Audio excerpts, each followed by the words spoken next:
to ask, how do we ask different questions, right? Two of the questions that he poses us in that particular talk are, one of them is, how do we get students excited about learning? That's a different type of question, right? That's a question that goes out of us trying to find some type of pedagogical or andragogical technique or strategy, right? But it starts with centering, engaging students and having them want to engage with us and our institution overall. And the next question is, how do we create schools where students' race or class does not depict how well they do? Because that's what's happening now when we look at our disaggregated data at our local institution, Citrus, at our district, at our state of California, and throughout the nation, right? And so instead of asking, how do we close these achievement, obligation, or opportunity gaps, it is, how do we create institutions, right, where these racial disparities no longer show up, right, that we can't predict based on race. And the state of California has attempted to do that within our community college system with things like the Vision for Success, right? But in this work and the Vision for Success and all the other things that we're doing, we have this ubiquitous term that you see in my bio, but also in the work that we're doing, of equity. And my goal today is to try to give some clarification about what we mean by this and how do we go about executing it. But it's very difficult to execute on a concept or an idea or a principle if we're not clear on what we're doing. And so I pride myself on being able to help educational institutions, as well as educators, regardless of where they are within an institution, to be able to navigate and negotiate this. Because one of the issues we have in our work is this: we have folks who do what we call DEI work, or DEI, BJ, diversity, equity, inclusion, belonging, and justice work, just broadly, right? And the work is just specifically about how to address things like racial animus, or how to address things from a perspective about communication, right? And it's really focused on that. But very rarely does it intersect with, how does this engagement around culture, identity, and equity impact student success? And that's where my work lies. My work lies at the intersection of student success and identity, right? And there's a difference. And sometimes we're doing this broader, what I would say generic work, but we have had our challenges. How do we connect that to student success? And that's what we're going to address today. And so some of you all may remember, right? Some of you all may remember there was a time that first year students will go to an assembly, right? And it'll be either facilitated by the president of the college or the provost of the college, depending on the institution, maybe the dean. And they would say something like this at the institution: look to your left, look to your right. One of you will not be here at graduation, right? And this was intended to express a particular sentiment, right, about rigor and about the challenge of the institution. And overall, the message was, college isn't for everyone, right? And we pride ourselves on that. Some institutions still pride themselves on the low acceptance rates. Some professors pride themselves and do things like this. Like they'll stand in front of the class on the first day and say something like, I only give out 2 A's a year. And if you're one of the lucky hard workers, you might get it, right? But it's this sentiment, right, that college isn't for everyone, right? And this is actually the foundation upon which our institutions were built, right? This whole notion of weeding people out, right? But we're no longer in that era. We're in the student success era. So now, if you were to get all your first years together and have them look to their left and look to their right, in the student success era, they would say, look to your left, look to your right. These are the people that you're going to need to help you get across the finish line. That is a totally different understanding and orientation towards post-secondary education. And this is where the challenge lies, is because the previous era, we refer to that as the right to fail era. In the current era, it's under something called the completion agenda. Now, what you have to understand about the right to fail era is based on this premise: that post-secondary education is not compulsory, right? You voluntarily go, You find a way to pay for it, either through support, through grants or loans, or you come out of pocket and work or what have you. And so basically, if you do well, that's great. If you don't, that's fine too. As far as the institution, our institutions are structured that, after the 45th class day, which is census day, we send in our MIS data, and that's where we get our allocation based on those numbers. So it's not like we don't care about you after the 45th class day, right? It's just that the way our structure is set up. And so what you have to understand is that our educational structures, our organizational charts, the way we approach budgeting, the way we approach teaching and learning, the way we approach student services, right? It's all based off the right to fail model. Yet we're in the completion agenda era. There's a disconnect here. There's a paradigm shift that our institutions have yet to get on board with. Before we start talking about race and identity and culture, we are in a fundamentally different era, right? What do I mean by that? Going back to Dr. Nogueira, right? Dr. Nogueira said something like, we have to ask different questions. In the right to fail era, the question we used to ask is, how do we get more college-ready students? That was our question. And all the focus was on how do we get students to be more college-ready? And the responsibility mostly was anchored in either the student as an individual, the communities that they come from, or the schools that produced them, right? And that's what we focused on. But in the completion agenda era, in the student success era, we ask a different question. We ask a question that puts the agency on us as educators and on our institution. And that question is, how do we become a more student-ready college? That's a different question. The responsibility has now shifted in that type of question. And this is where the tension is within our institutions. For millennia, colleges were never holding the responsibility on the outcome data associated with their institution. And we've operated under that premise. We've structured ourselves under that. And that is the unwritten code under which we move through our institutions. And now all of a sudden we're being asked to be held accountable. And so in a student-ready institution, it's a totally different orientation, right? And so the authors of Becoming a Student-Ready College say that becoming student-ready requires more than a mission or diversity statement that touts philosophical ideas of inclusiveness. Putting pen to paper is a start, right? That's great, but it's more than that. Well, what is that more? At student-ready colleges, all services and activities from admissions to the business office, to the classroom, and even campus security are intentionally designed to facilitate students' progressive advancement towards college completion and post-college outcomes. So that's the first place that we begin, right? That's the first thing that we begin with. What we begin with is what? Is we begin by saying, how has my unit shifted from right to fail to student ready, right? Before we start talking about all these other particular concepts that we're going to deal with, have we had that meeting, just brought our team together and said, we know that we've been structured, we've been budgeted, we've been oriented towards right to fail, but we're in an era of student success. Does that make our work look any different? That's embracing the paradigm shift, right? We have to understand that all of the particular areas, right, facilitate towards student advancement. But the most important thing right here says student-ready colleges are committed not only to student achievement, but also to organizational learning and institutional improvement. Student-ready colleges offer a holistic approach to leadership that empowers all members of the campus community to serve as leaders and educators. So again, it puts the responsibility on us. What are the things that we don't know that we need to know as an institution? That's different.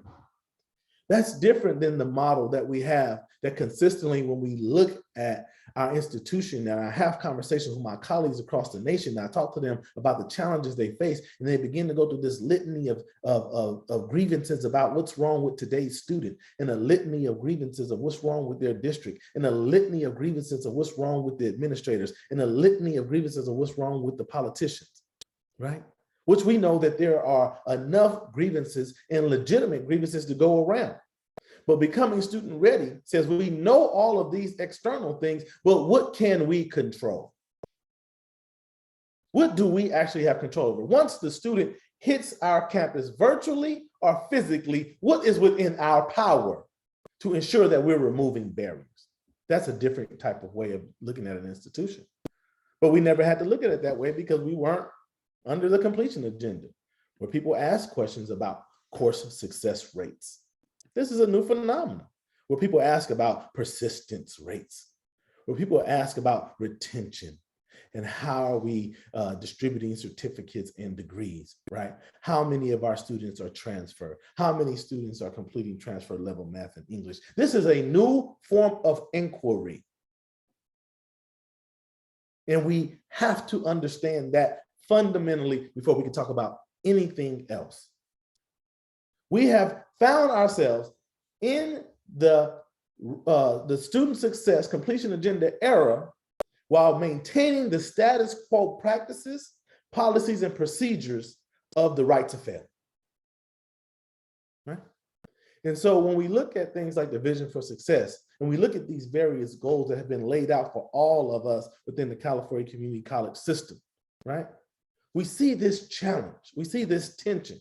Because what? The right to fail era started with the first university or college, right, within the United States of America, which was Harvard College in 1636. And when we look at the history of California community colleges, the first California community college on record started in 1910, which we know now as Fresno City College, right? But what originally was Collegiate Department of Fresno High School.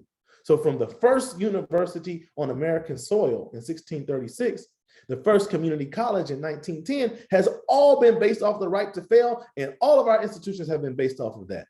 So what does that mean? What does our work look like? Our work kind of looks like this board right here, right? This is a multi-purpose board. The board is the same. The checker box are the same. But if you're on this side playing checkers and then people on that side playing chess, even though the board looks the same, even though our colleges look the same, even in some ways they feel the same, it is a fundamentally different game. Being student ready, equity minded, and transformative is rooted in the completion agenda and the student success agenda. If you have not embraced anything around the student success era, it's going to be very difficult individually and collectively to get anything done because all of your work is rooted in the right to fail era. And the attitude of the right to fail is, you're here, I'm going to deliver you content and I'm going to deliver you services. If you're successful, great. If you're not successful, that's fine too, because college isn't for everyone. That's the underwriting theme of right to fail. But that has been problematized. That's why they're asking questions on course completion, because they're saying that's not acceptable. That's why they're asking questions on degree and certificate attainment, because they're saying that's not acceptable anymore. And so what do we have to do? What does it require of us? Well, Dr. Sean Harper at the University of Southern California says, people understand the value of having equitable campuses, but they don't know how to do it. And that requires cultural change, collaboration, deep study, incentives, accountability, and assessment. This is the conversation that we have to have with our units, with our divisions, with our college, with our districts. What is the cultural shift that has to take place? And why does a cultural shift have to take place? What are the necessary forms of collaboration? Deep study, what are the things that we have to know? How do we incentivize people to come on board, right?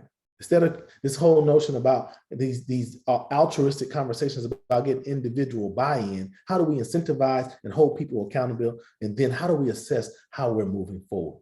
Because that's the only way we're going to be able to do this work meaningfully. Because this is not the same California that was the California in 1910, right? There's major demographic shifts, right? In terms of population, in terms of ethnic diversity, right?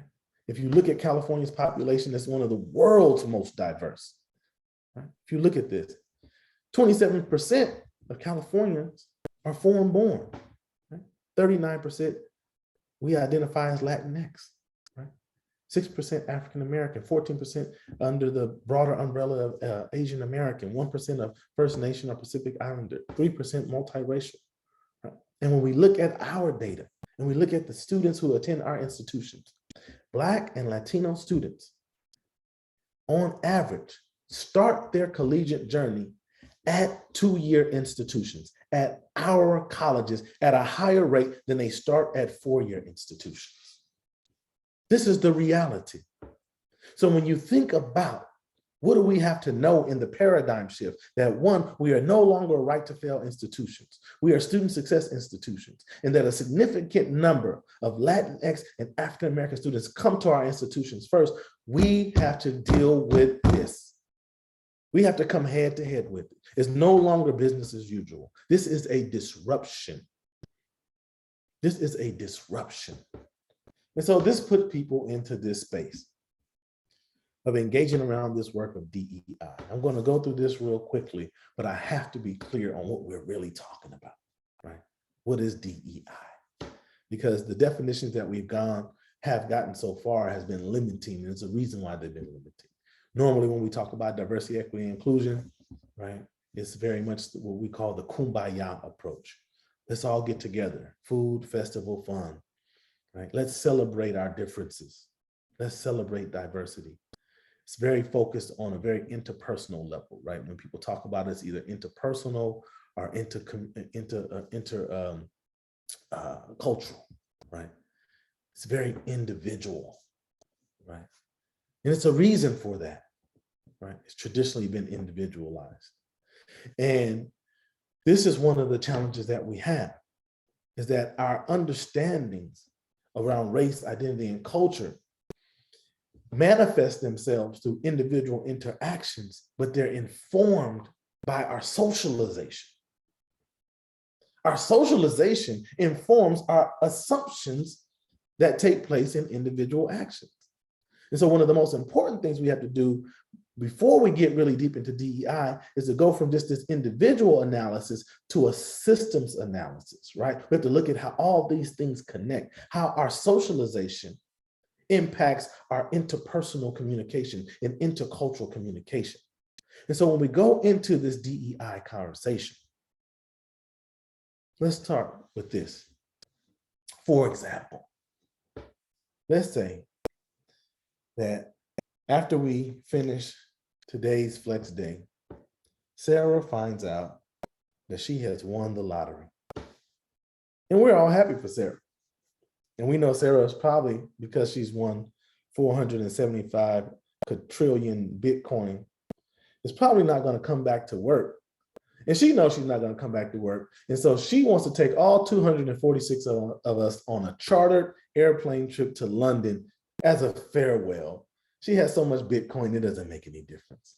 And so we land at Heathrow Airport, we get off Sarah's airplane, and we're all happy, and we walk outside and we see this traffic in London, England. And then one of us will say, man, they drive on the other side of the street.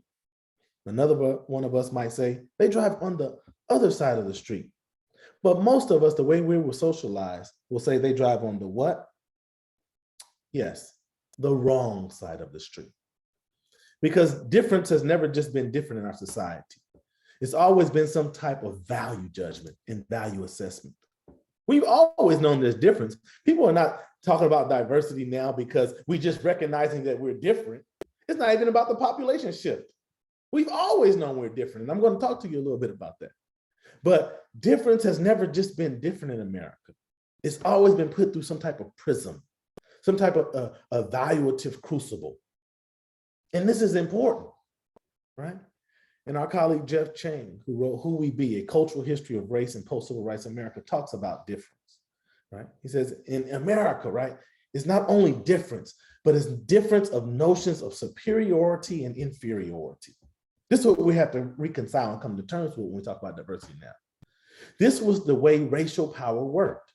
It went further than merely perceiving difference. It sorted difference into vast systems of freedom and slavery, commitment and neglect, investment and abandonment, mobility and containment. And that's what you see. If you have a systems analysis of the racial outcomes that we see And what we call in education, in terms of our data, the disproportionately impacted communities, you're not just seeing the results of individual performance. What you're seeing is the ultimate effect of how we dealt with difference in the United States of America. Certain communities were allowed to be free, certain communities were enslaved, certain communities received commitment, certain communities were neglected, certain communities received investment, other communities were abandoned, some communities were unrestrained in their mobility, and other communities have contained. This is the reality of how difference has worked out. It never was just different. It was the wrong side of the street, right? You knew that you were different. In America, we've always known what difference of what it looked like. You literally, right? Regardless of where you were. This is not just a Southern thing, right? You knew your quote unquote place, and you knew that you were different, and you knew your levels of mobility based on your difference, and you knew your levels of access based on your difference, right? And this didn't change through altruism. It actually changed through the blood, sweat, tears, legal strategies, demonstrations, law breaking to address this, because there never was an illusion that we weren't different, because this is clear. Signs like this were common and legal, right? The issue was, now that we're trying to create a pluralistic multicultural union post 1965 America, how do we do that? Right? But it's not because we're just recognizing difference. And so when you're talking about doing diversity work, it can't just be based off of the food, fun, and festival model. When we talk about diversity, it's the recognition of difference, but we've addressed this issue of bias and judgment that we've been socialized, every single one of us, regardless of our cultural background. It's the socialization. And you can't just do that just by saying, oh, I don't see color. And we'll talk about that in a little bit. Or times are different, or race is a social construct, and all these other kinds of canned responses we've gotten. I don't know if many of you watched the show The Office, but I remember when Michael Scott was having financial trouble and one of his colleagues told him he had to declare bankruptcy. So he walked out into the office area where everybody's cubicle is, and he says, I declare bankruptcy. And then one of their accountants came and said, that's not what we mean by declare bankruptcy. It's a literal process you have to go through. Just because we say these things verbally doesn't mean that we don't have to go through that deeper process. Right? We can't just declare we are no longer biased or have judgment. So that's the D in DEI. Now let's deal with the E. Some of you all may be familiar with this phenomenon, right? And what we're looking at is something that people may have experienced who are on this call. And the experience is like this. You're in a public place, you got to use the restroom. You go to the restroom and you see this phenomenon. The one that's marked ladies or women has a line. The one that's marked men, there is no line. Matter of fact, this guy is sauntering out, about to put his toes back into the sand, right? What you're looking at is equality. This is what equality looks like. One for you, one for you. Now, as you can see, even under equality, these two groups are having two totally different experiences. We have to understand that. That's the first thing we have to understand. That even under giving equal everything, two groups can have two totally different experiences, and one group can be disproportionately impacted. But now it's, what do we do about this? Do we give an individual analysis and say, why is it taking women so long to use the restroom? Or do we give a structural institutional analysis and look at the actual facilities that's created for the group? Well, when it comes to race and culture identity, we give an individual analysis. We say, what is it taking? Why does it take women so long to use the restroom? We need to do some studies on them. What is it about the culture of women that makes them use the restroom so long? Then we say, you need to have a seminar, we need to have conferences, and we need to have people write master's theses and doctoral dissertations. And then we find women who can use the restroom really, really fast. And we put them on panels and they shame the other women. And they say, why can't you go fast? Celeste can go fast. Why can't you go fast? Keisha can go fast. Because that's what we do with race, identity, and culture. We find those who make it through insurmountable odds. and use them as profiles and say, if they can make it through all of this, why can't you? Because that's the analysis we have. But we know that that would be absurd in this scenario. We know that this has to do with structure. But for some reason, when it comes to race, identity, and culture, we are not as nuanced. So when we look at equality, using my potty parity example, it looks like this. Equity could look something like this, or it could look like this with having non-gender conforming restrooms. But this is where we have the rub. What happens? Either someone from the disproportionately impacted group or someone who is connected with them say, hey, this current situation that we're in is disproportionately impacting this group. And we're going to need to leverage resources differently so that we can support this group that's disproportionately impacted by our equality approach. And then what happens is either someone from the group that's not disproportionately impacted or someone who represents them will say, that's not fair. If you give them another restroom, you got to give us another restroom. We say, well, you don't even need a restroom. So what? So now we got a dilemma. Do we create restrooms we don't even need just for the appearance of fairness? Because we got to give everyone one, right? Or do we no longer just support the mission that we have to do to support the disproportionately impacted group and keep coming up with these creative workarounds? Or do we do equity and say, no, we're not going to yield to this notion of fairness, and we're going to stand firm in our commitment to equity? And then you have a situation where the leadership or the individuals who are advocates of equity are perpetually attacked throughout their career. And this is where the rub is. Simply saying, look, this group is not disproportionately impacted. Under the current structure, they're doing fine. We need to apply intellectual, fiscal, and human resources for these other communities, not because there's something wrong with them. It's not because they have deficiencies. It's because our current model does not produce the outcomes that we would like to see.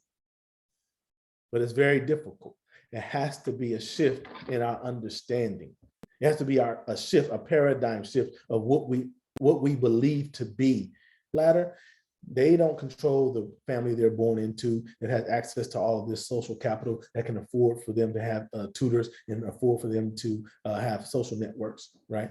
And neither does the student that's coming out of the hole. They don't control the funding of their schools. They don't control the counseling ratios. They don't control the curriculum, right? We know that it's systemic and structural, but we treat these individual students differently, right?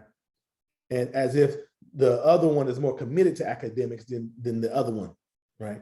The other one is more committed to some type of cultural affinity towards education than the other one, right? So first thing we have to understand is not equal. And not only is it unequal, the student that's coming out of the hole has to deal with things like biases and systemic racism, right? And all these various things that come with that, whether it's the microaggressions, the implicit bias, disproportionate remediation, et cetera, et cetera, et cetera. And what our response has been a diversity response. Why don't we get more diverse people in this broken system? We're not going to fix the ladder. What we're going to do is diversify the people who have to go up this broken ladder. And this is what we mean when we say equity.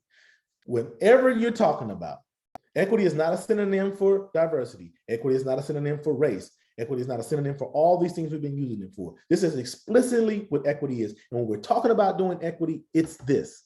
It's redirecting resources to the pathways with the greatest need to fix barriers and intentionally provide support. That's what equity is.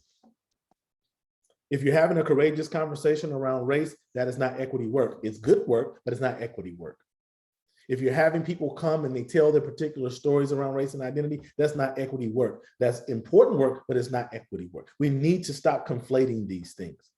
Equity is when we look at our human, fiscal, and intellectual resources as an institution, and we leverage them to support the students who are disproportionately impacted, not because there's something wrong with them, it's because our institutions have failed to provide those supports historically. And the way that we do that, according to the Center for Urban Education, is our inquiry to understand how practices impede equity, faculty and staff training the equity facilitators, goal setting and planning, and of course, regular disaggregation of data and analysis. This is how we do equity work. All the other work is fine, around race, identity, culture, awareness, cultural competency. That is great work. I'm going to talk about the importance of that. But that is not equity work. And we need to be clear on when we're doing equity work. A lot of folks are trying to avoid doing equity work, so they focus us on other types of things. Until there are resources allocated differently, until we position the organization differently, until we reimagine the way we go about our work to support our students differently, then we're not doing equity work.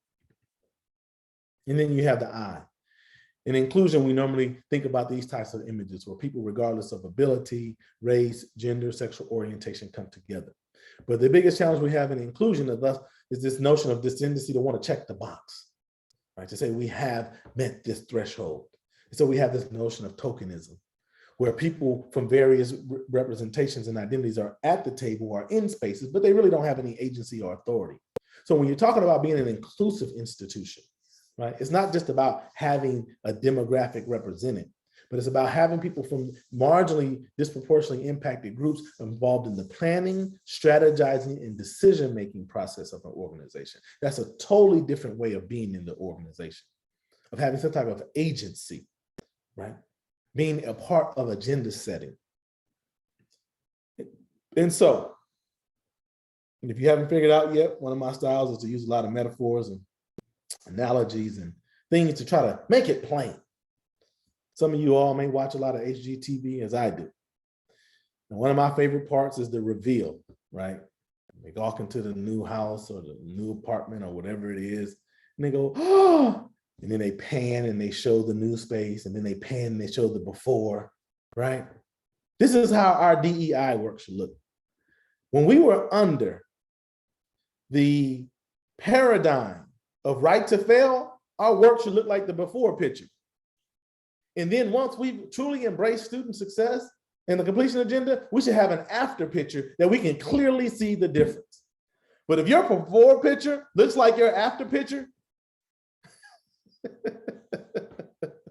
we need to have to talk with your interior designer, right? We need to have a talk with the love of the listed people, right? We need to have that conversation with the property brothers, right? Your before picture shouldn't look like your after picture.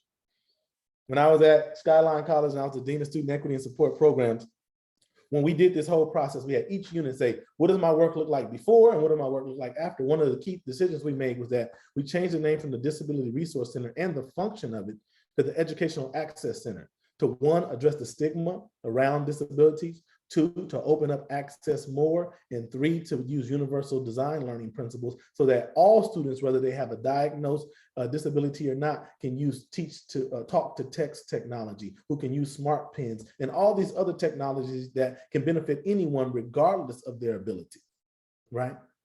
But that was us looking at what does disability resources look like in the right to fail era? What does it look like in the student success era? And we did that with each unit. And we talked about this and we reimagined our units. In some cases, like the EAC, it needed a name change. In other ones, we needed to look at our structure. But this is what the work looks like. You cannot have a before picture and after picture that looks exactly the same. So when we start talking about these changes and we start talking about disproportionately impacted groups, particular identities rise to the surface. A lot of times we talk about socioeconomic status. Sometimes we talk about ability and disability. Other times we may talk about gender. Other times we may talk about LGBTQAI or sexual orientation. And a lot of times we talk about these various identities and they definitely need attention. And then we talk about race. And then what happens, we talk about race and then people start bringing up these other identities, which they actually need attention. And as Kimberly Crenshaw teaches us, they do have intersecting. We're not all one thing at one time. But what I found over the years is that it's not just those who are rooted in intersectionality who brings this up. A lot of identities are brought up and they're weaponized so that we don't talk about race, because our institutions as a whole and individuals in our institutions are very uncomfortable with a conversation about race or just unprepared to deal with the issue of race. And so what happens is, instead of really having a legitimate conversation about the intersecting identities, what we end up is having this conversation where we're trying to downplay race because people don't want to talk about race, right? And we pretend like we're not nuanced. right? Again, I talk about this thing like nuance. And what do I mean by we pretend like we're not nuanced? We can all go to a Susan G. Komen breast cancer rally, have pink everything. I have on a pink sweatshirt, a pink hat, pink socks, right?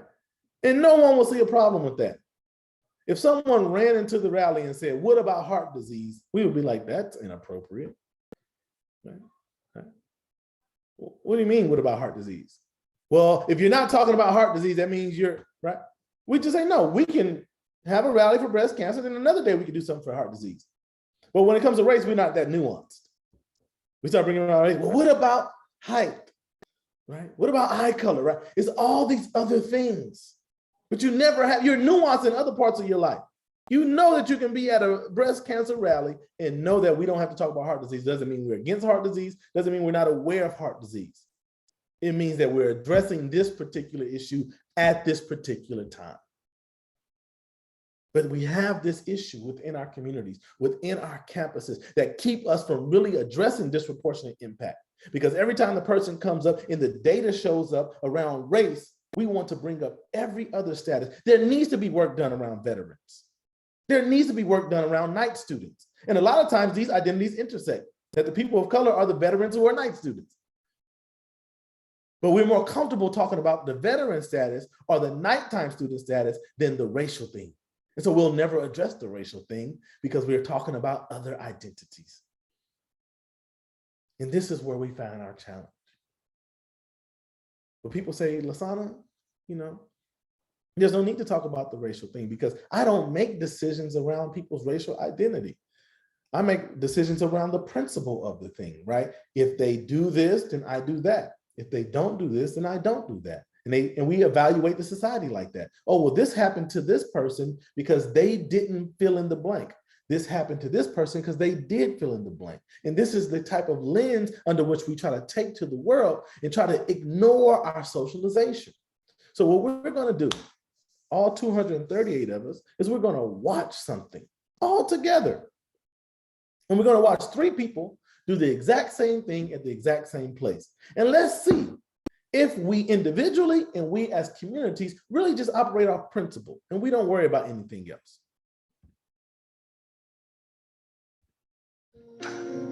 You see this and you wonder, did he lose his keys or is he blatantly stealing that bike? In broad daylight, he hammers and then saws on the chain. When that doesn't work, he pulls out an industrial-sized bolt cutter. And when he's asked, he messes up. You lost the lock? No, not exactly. But he's not a real thief. Justin Kelly is an actor, and our hidden cameras are rolling. What happened? Nothing. I can't get through the lock. I mean, I know this is weird, but you wouldn't happen to know whose bike this is. No. All right, good. Thank you. It was odd that somebody had all that equipment. But you didn't do anything. No, That's true. that's the bottom line. Lots of people stop and stare. A few even question the actor. Yes, is that your bike? I guess technically no. Okay. Okay. All right. Good luck. In over an hour, about 100 people pass by. Only George and Arlene try to stop him. Some tell us they plan to call the police later. Others say they're scared. Keep moving. This woman and her friends give our thief the benefit of the doubt. When we ask why, Visa Washington tells us first impressions matter. I remember thinking young white men don't usually carry burglar tools. So we all make Yeah. assumptions, huh? Yeah. I'm thinking maybe he works for the park. We replace our white thief with this young man, Matlock. Remember, both actors dress in a similar way and are about the same age. Is that your bike? Nah. Then what do you cut the chain for? Right away. Right away, somebody yelled. Wow. Within seconds, another person confronts our thief. Is that your bike? Technically, it's not, but it's gonna be mine. More people converge. Does anyone have a cell phone? Will you call the police? He's like stealing somebody's bike. Are you taking that bike? That's your bike? No, it's not, sir. Oh, why are you doing that? Is this any of your bikes? Is this your bike? It's not. It No, belongs but whoever's it it is. belongs to someone. To who? Well, but not to you. And sure enough, one man whips out a cell phone to call 911. Yeah, there's someone taking a bike here. Our actor triggers more reaction. Some people are even snapping pictures for evidence. I got you. I got you. Guys stealing the bike. Bike's over here. Once everyone moves away, we reset our cameras. And within minutes, another outraged man is yelling. Are you trying to steal that bike? Excuse me, sir, but the bike's been here for days. Like, no one's gonna take it. Well, that's not your bike then. Yeah, You can't just come in and take something from somebody. excuse me, sir. I'm like, Okay, I'll just take your tools right there. You sure, sir? please, sir, don't touch my stuff, sir. Please, sir, do not touch my Well, stuff. you're touching Please. somebody else's stuff. Yeah, all right, but this has been here. Like, who's gonna take it? Well, that doesn't make it your property. Technically, it does. No, If it doesn't technically. It's not yours to take. All right, sir. When we bring out our cameras, David Robb wants us to go after the thief. That kid in the red shirt. He's hacking away at a bike has that's been not here for his. days, and he has a right to take it and steal it. And he's come here. She may not look like your average bike thief, but actress Ashley Carpenter makes sure anyone who asks knows she's up to no good. You don't know who this is, do you? Whose bike it is? Yeah. With a little help from Ed Fitzsimmons, the bike chain easily falls away. Yup, everywhere. Oh my goodness, what a strong man you are. And he isn't the only man who stops in his tracks. What's this guy thinking? You know, you pull up, you don't know if she lost her key, if she's trying to actually take the bike, but then again, she's a girl. And we ever see a girl doing that? You never know. Most of the time, it's the guy gonna do something like that. Reginald pedals right past his appalled wife, straight to our actress, asking her if she needs a hand. Okay, I'll eventually get it. I did some time in Rollway. I can steal this. You can steal it. You can help me steal it. President Schultz, my favorite person in that thing is the guy at the end because he gives his resume. I did some time. I can steal this bike for you, right? It's phenomenal. Like, hey, don't think you got an amateur. I just came out the pen. So why did I show that video? I show that video for a variety of reasons, and normally when we're in workshop setting, we unpack that a little bit more. But I'm just going to go quickly through 3 reasons, and then we're going to move forward. One reason why I show that video is because it's rarely about the thing. We always say, well, it's the thing, it's the principle, right? As you can clearly see, if it's about the thing, that community will respond the same way regardless of who is doing the thing. They either would have been indifferent like they were with the first young man, they would have been community policing like they were with the second young man, or they would have been accomplices like they were with the young lady. But obviously you can see that wasn't the case. The other reason why I show that video is because if you really think about what's happening with the second young man, and when the community starts policing and there's various people at different times come together, they never identify him by race. They never say Black, they never say African-American. They don't use any racial slur. And a lot of times we think that we don't have any space to have any conversations about racial identity because we don't use certain types of language, right? They never identified him by race, right? So even though they didn't articulate it, he sure got treated differently, right? So there could be a way where you never identify verbally, but there's a way in which people can understand that I'm being treated differently. The third reason is, let's say these 3 individual bike thieves went off for ice cream and they're having a conversation about stealing bikes at this park. The first young man will be like, man, I love stealing bikes in the park. They just kind of, ask you a couple questions, they keep moving. The young lady says, I really love it because they help me steal bikes every time I go there. And then the African-American says, well, that's not the experience I had. They were trying to call the police on me. And then people see, there you go. That's not the relationship that I had. That's not the experience I have. And that's what's happening to a lot of our colleagues of color and our students. They're giving a narrative of their experience. And we'd be like, oh no, Lasana's not like that. I know him. He didn't mean it that way. And we have mainly as an institution, as individuals, defend the people, right, who may be a perpetrator unknowingly, right, of something, instead of figuring out how do we support those who may be microaggressed or other types of things. This is what's happening in our institutions every day amongst our colleagues and amongst our students. And we don't consciously think we're doing it, but because it's not the experience we had with the individual or with that office or with that department, then we totally invalidate the other experiences. And it's kind of like this whole notion, according to Eduardo Bonilla Silva. He wrote a book called Racism Without Racists. And I love the title because the title reminds me when I'm driving down the street and I see a McDonald's sign that says over 90 billion served, but nobody I know admits that they eat McDonald's. So I'm like, who's eating all this food and how are they serving all these people if nobody eats at McDonald's? And so how do we have all this racism if no one is a racist? How do we have all these racist outcomes and no one is racist, right?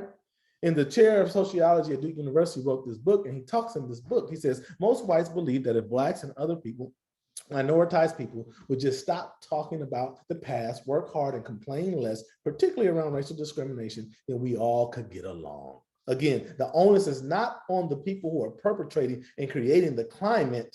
It's on the people who are victimized to just shut up, tuck your head, and focus on getting along. He says, whereas Jim Crow racism explains Black social standing as the result of their biological or moral inferiority, colorblind racism, which is the era we're in now, rationalized minoritized contemporary status as a product of market dynamics, natural occurring phenomena, and Blacks' imputed cultural limitations. And so it goes back to my bathroom example, right? We start having conversations about the culture of the women in the bathroom, right? So we start talking about the culture of the group that's being disproportionately impacted, not the thing that's causing disproportionate impact. And so that's why our work will end up looking like this. This is why our equity work looks like this horrible paint job. Back to another HGTV analogy, right? No matter what show you're on, if you go and they have a paint job like this, it is not going to pass the snuff. Because what we're trying to do is paint equity over all of our socialization and not do any of the work that we need to do to address our assumptions and how we've been given this orientation and how we structure our institution that yields the outcomes that we have, both qualitative and quantitative. And then our response is this. We know we have to have an institutional shift in terms of getting those outcomes we talked about in the vision for success and those outcomes we talked about in student success measures. But our programs are about each individual deciding if they want to opt in or opt out of the experience.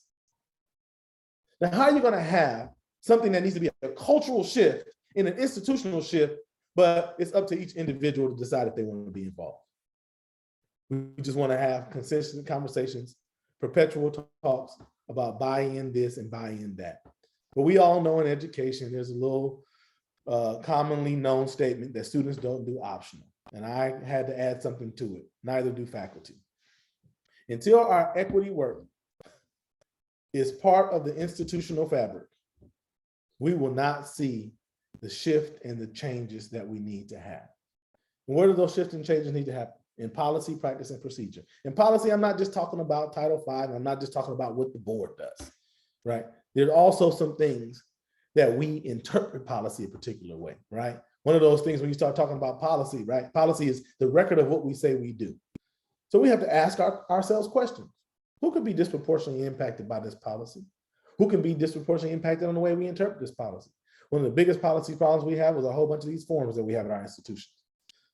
These forms were created in the 80s and 90s and 2010s and hadn't even thought about, like, what is the circumstance? You know, I remember when I was a dean and I had EOPS under me and everything was digital, but EOPS still demanded these quote unquote wet signatures. And we all trying to figure out how we get all these documents, and we're like, everybody's in a virtual world. People are still fighting on how to do this. We actually have processes within our institution that literally create barriers for student success that we can change like that if we just rethought about it, right? Things when we talk about residency. Title V talks specifically about residency, but if I looked at a significant number of our 115 community colleges, and they're all interpreted differently, and they all emphasize certain things. Have we had that conversation? Have we had that policy conversation about documents and how there are barriers? We talk about practice. It's doing what we said we would do. One of the questions that help us with our practice is, who did we have in mind when we developed this practice or when this practice was developed? What does that mean? Right? Things like, when do classes start? I'm gonna tell you this story about when do classes start. So what do I mean by practices? When I was a dean at Merritt College, I was outside talking with a colleague, because that's when, you know, human beings could have face-to-face interactions back a long time ago days. And I saw someone who clearly looked lost. And I was like, oh, this person doesn't look like they know where they're going. Hey, you need some help? I'm looking for admissions. Oh, you're right there. Go right through those double doors and they're right on the side. And it seemed to me like the person walked in the door and walked right back out. And I said, hey, did you get what you needed to solve? And she said, yeah, I got what it's all. I said, what was your question? She said, my question was, when do classes start? And I said, what'd they say? She said, they said August 23rd. I said, okay. Have you filled out the CCC apply? What's that? I said, come with me. So I took her into the building. We sat down with admissions, right? And we went through this whole process of that she needs to do CCC apply, that she also needs to do a FAFSA if she wants to apply for financial aid, and all these other stuff, right? Students, we know that students don't know what they don't know, right? But we have these practices that assume that they do, right?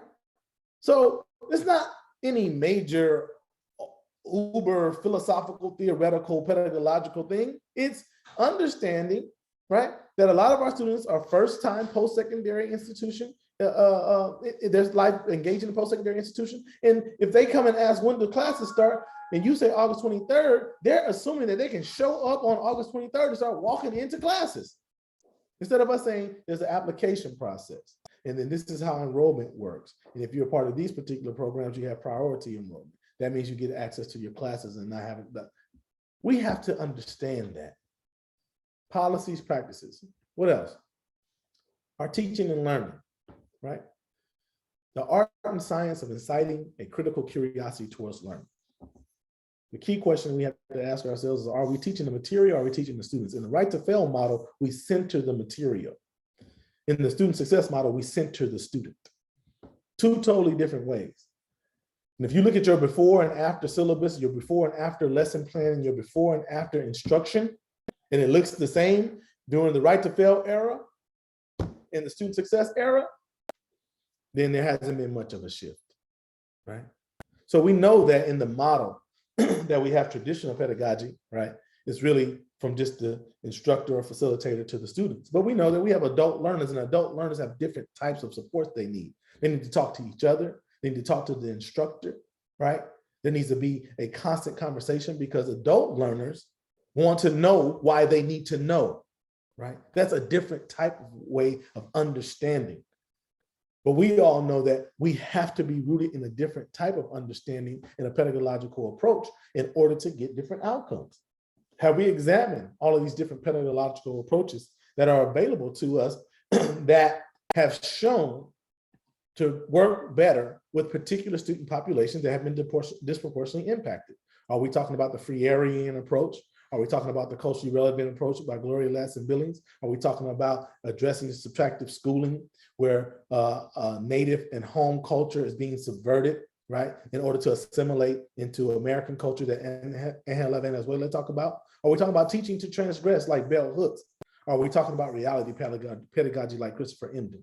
I'm not saying you need to go through all of these or some of these, but we at least have to have some type of pedagogical underpinning. We can't just say, I know chemistry and I'm just going to teach chemistry, right?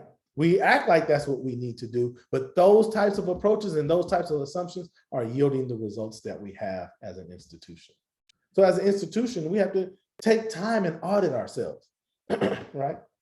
My institution and my organization, what we do is we do equity audits for institutions, right? We look at their documents, those forms we talk about, right? We hold focus groups with faculty, staff, and administrators. We do these instrument surveys where we really get kind of a qualitative and quantitative understanding of the environment and the experience that folks are having. And then we analyze the data. Because what we've learned, most importantly, from this disruption from COVID is that we can change on a dime. There was a lot of resistance to going online instruction before COVID. But with less than 2 weeks, most, if not all of our institutions were able to pivot and go to online instruction. There are ways we couldn't even imagine provide certain kind of student services before COVID.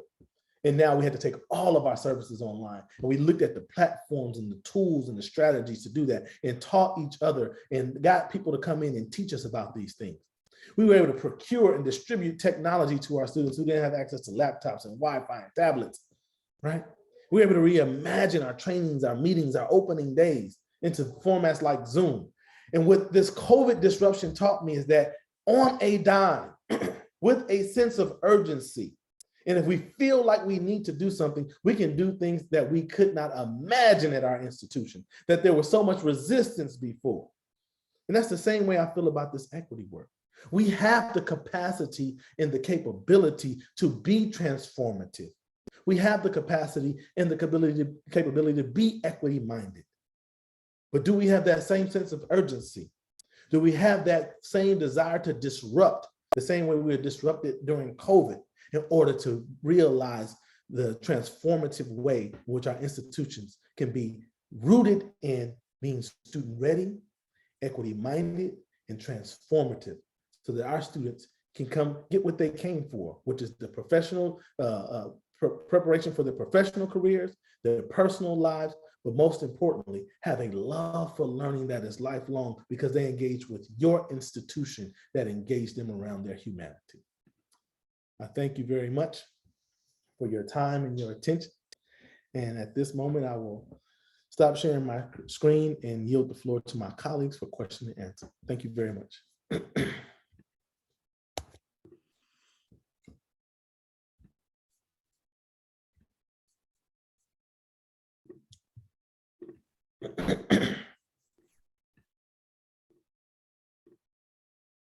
Thank you. We do have one question that's come in so far. Feel free to add any other questions in the chat to either Nicole or me. I have one question. It says, let me see if I can make sure I'm wording this correctly here. What do you suggest for an individual that is humbly trying to change, but the challenge is being that they're coming from a community or home who has done years of modeling and practicing in the paint over analogy, and that does not have the same training. So it makes it hard to have the courage to change within this community.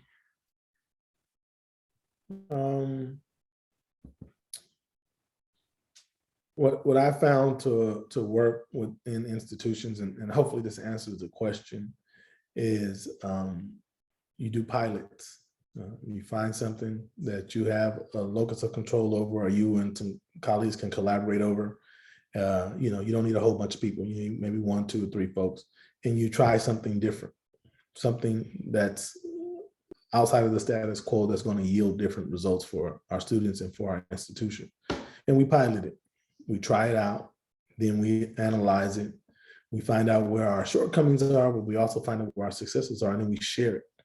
And we start doing that on a consistent basis, trying new things in a very small, controlled environment. I use an analogy about going to the library and checking out all the books on swimming.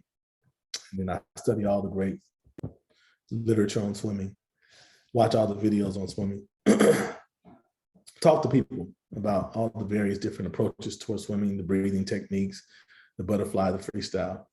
But I never get in the water. Would you consider my advice? Or how much would you consider my advice? Oh, not never in the pool. No, not getting in the pool. But I will be able to cite all the literature. Right. It becomes a very intellectual and academic thing. And that's what happens. That's the blessing and the curse of being an educator, right? Is that we're able to have this cerebral type of relationship with things. This work, you have to be both in theory and practice. Theory is rooting ourselves in that literature and those understandings. The practice, we got to roll up these sleeves literally and figuratively. And we have to start doing the work in the small amount that we can do before we can make it scalable. But you got to get in the pool and you got to do some of the strokes yourself and kick your feet and have the water go in your lungs. And you got, right? You don't just jump in and swim like a fish, right? Think about when you first learn how to swim, for those who have learned how to swim, or for those who tried and just gave up, right? It's a very challenging process. And you do not just get in and start kicking and swimming. You go underwater, you start, and you learn from your mistakes. Because once you suck in all that water, you say, I'm not going to put my head down like that anymore, right? That's what this is going to look like. But for some reason, in this equity work, we're trying to find a painless, unobstructed way to be disrupted. It's like a virtual impossibility we're asking for, but we ask a lot of that in the equity space, right? But it's going to be painful. It's going to be a struggle. You're going to get people on board. You're not going to get people on board, but the best way to go about it is to find a project or a particular segment, pilot it, show the results, and then keep moving. I have a couple more questions. Thank you. Hopefully that answered that question for the person who asked it and other people too. Next question is, what ideas or direction might you suggest to break down the barriers between staff that mirror those experienced by students so that we can more empathetically do this work within our communities? A couple of things. Like I said, I'm not sure of the history of climate surveys and how they also survey the entire population and not just students. But it's good to have some type of qualitative and quantitative understanding of the experiences that's happening. And then based on the themes that we find through those surveys and through those focus groups, or however the institution chooses to approach it, then we can begin to build the necessary interventions, right? Sometimes in our work, we start with the intervention before we know what we really are up against. And so it's very important to know what we're up against. It's important to have the data and the evidence, identify the themes, and then program to the themes. Because if you're familiar with the themes, then you can say, hey, these are the themes that we recognize for 22, 23. We're definitely going to address this theme. For 23, 24, this theme, 24, 25, this theme, and this is what it's going to look like. And so that there's a rhyme, reason, and rationale on our professional learning experiences, and they're not just kind of random. Thank you. Another question that came in about teaching pedagogy. I wanted more information about teaching pedagogy in terms of teaching and grading in the classroom. I'm thinking about the current expectation that all students perform at the same level and get to the same point. What are your thoughts on the ungrading pedagogy? Thank you for that question. I try to get out of the language of per se of just grades, even though it might just be semantic, and more of assessment, right? And we have three things we're keeping in mind as classroom instructors when we talk about assessment. One is learning taking place, and how do I get an idea of that, evidence of that? Two, are the students on pace for what the material needs to be covered in this particular section that I'm teaching? And three, will that ultimately have them prepared for going to the next session? These are all things we have to keep in mind. Because of the way that we're structured on the grading system, the way that we're structured in terms of how our sections are allotted, there is some constraints. But what we can do is understand different, not only learning modalities, but assessment modalities, right? There are some students who can demonstrate learning better through a presentation than they can through bubbling in a Scantron. There are some students who demonstrate better in a written presentation, right? So it's really about, as an instructor, thinking about the various modalities that I can become familiar with in terms of assessing, to know what I can implement within my course that meets all of those various hallmarks. Because again, we don't have unlimited time, right? And we also have to take care of ourselves in terms of, our grading and all that kind of stuff. But what I've learned in working with faculty and training faculty over the years in terms of specifically around grades or assessment is that we haven't gone and explored the various types of assessments, whether it's project-based, whether it's group-based, and whether these other things, because what we're really trying to do is make sure that there's learning taking place, that they've been able to master the material, the concepts for that particular unit, so they're prepared for that next unit. And I think that starting the questions there, is learning taking place? How do I evaluate that? And am I making sure that they're prepared for the next section? Those questions will guide us into the various pedagogical instruments and tools that are available. Thank you. Nicole, did you have something? I do have a couple questions. I think maybe we have time for one. Let's see. How do you recommend doing program audits of equity to help make improvements? Program audits of equity, there needs to be some type of framework, right? The framework that we developed is something called a T3 framework, where we look at traditional, transformative, and transitional. And so not necessarily using the T3 framework, but whatever framework you're going to use, you have to have some type of framework that's rooted in equity in order to make some kind of assessment of your program review, because those are going to provide your guiding questions on being able to assess your program in your unit. But one of the key things is you start with this the student in the center in a way of one, you can find out how the students are experiencing your class as an instructor or your units. Two, you can start with asking questions about how these particular approaches or how the unit as a whole is impacting students. Like, so when we look at our outcomes and we disaggregate them, we might find that particular populations resonate with the way we're approaching our unit is performing versus others. And then we begin to assess ourselves based on the disproportionate impacted communities, and then begin to program and to prepare ourselves to be responsive to that. I like disaggregated data because disaggregated data gives us a better picture of where we need to shore up ourselves. There are a few questions. I don't know if we're going to have time for everything, which is also a really great opportunity to if anyone has other more detailed questions, the follow-up workshops will also be really helpful. But one last question.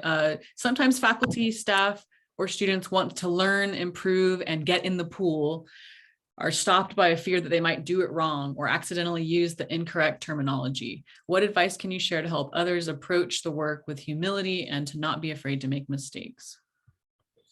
I hear that a lot, and I understand that particular sentiment. But going beyond an academic right now and centering myself in my humanity, we produce really beautiful things as human beings when we root ourselves in love, and very chaotic things when we root ourselves in fear. We have to come from a basis of love. This is a love ethic, not to be touchy-feely, because the work is both touchy-feely and hardcore academics, right? But not doing something rooted in these fear ethos really makes things problematic, because you never really can deal with that, because you always have this undergirding thing of fear. So whatever strategy or technique I give is not going to really be successful, because that fear is the driver, right? But when love is the driver, right? If you're learning how to swim because you want to make sure that you can save your loved one's life, you're in the pool differently versus learning how to swim just so you don't drown. Those are two different ways. So I recommend that we get in this water because we have a sense of urgency about having a transformative institution for our students and our colleagues, and not get in the water so that we don't drown. Just get in the water and root it on you in your desire to love, and not in what your fears are.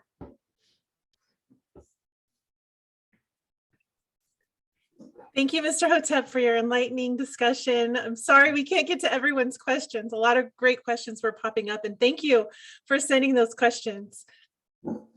We will have an afternoon session that Lasana will host if you want to attend that, and hopefully ask your questions at that time. And then we also will have a series of workshops, 4 workshops offered in the spring.